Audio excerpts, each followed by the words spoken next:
Hey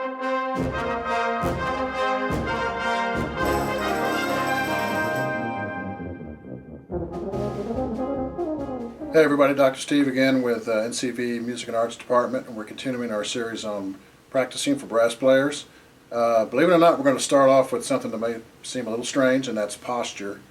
And we're going to also cover some other brass fundamentals in some future videos before we start talking about practicing, because there's no point in practicing until you're doing some of these really, really basic things correctly. So today's video is called posture from head to toe, brass playing posture from head to toe, and we're going to talk about the way things are supposed to be set up when you're sitting correctly when you're playing. Now, there's two main things we're trying to accomplish with good posture. The first one is we want to get as much room for air as we can. All right, so if we'll talk about this later, but if you're not sitting up and you're slumped over, it's very difficult to get enough air into play. And the second one is we want to be very relaxed when we're playing.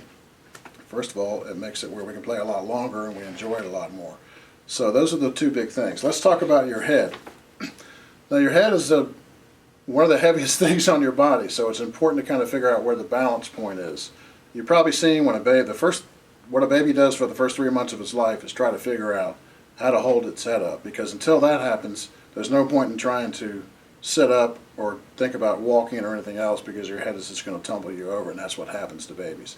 So we have a little thing called an AO joint up there in your neck, and there's sort of a balance point for your head, where your head is not too far forward, not too far back, not leaning. It's just perched up there just right. And you kind of got to experiment with what that is for you, because it's a little bit different for every person. So that's your head. Shoulders. You want your shoulders, you can see it from the way David is sitting. Your shoulders are going to be back. You can put your horn up and just show them. Shoulders are back, okay? But he's not tense. We're not standing at attention. We're just getting our shoulders back. If our shoulders roll forward, then we don't have, and you'll see this a lot, what David's doing right now with people leaning forward, crunching up all the space for air. We don't want that. We want just a nice, relaxed, sitting tall in the chair posture. Now, your torso, just like your head, your torso has sort of a balance point. Your spine is shaped like an S. So if you could see through, you'd see that, and there's sort of a balance point where everything kind of lines up, and it's very easy to sit up. So when it's right, like David is now, you don't have to use a lot of muscle to keep you up. If you're leaning one way or the other, you'll feel some muscles start to tighten up to keep you from leaning out, from falling out of your chair. So what you're trying to do is sort of reach that same thing. So you get your head and your spine lined up, and it's different for every person. Everybody's body is a little bit different, so you kind of have to experiment. Of course, the kind of chair you're in is going to affect that as well. This is a pretty typical chair. It's probably better than most for playing. You probably sat in folding chairs where it's very difficult to have good playing posture.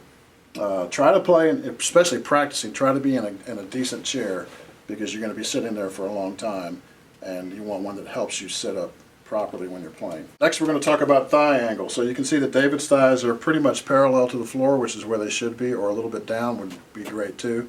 If they were to raise up, that pushes everything in your lower abdominal cavity up into where your lungs are, and makes it where you can't get enough air in. Now, I don't know if you can see his feet here. So David, I think usually doesn't, I don't know if you sit flat on the floor, you're more cross-legged. Yeah. And that's perfectly fine, by the way. A lot of people tell beginners to sit feet flat on the floor, but that's not necessarily right for everybody. It kind of depends on the height of the chair.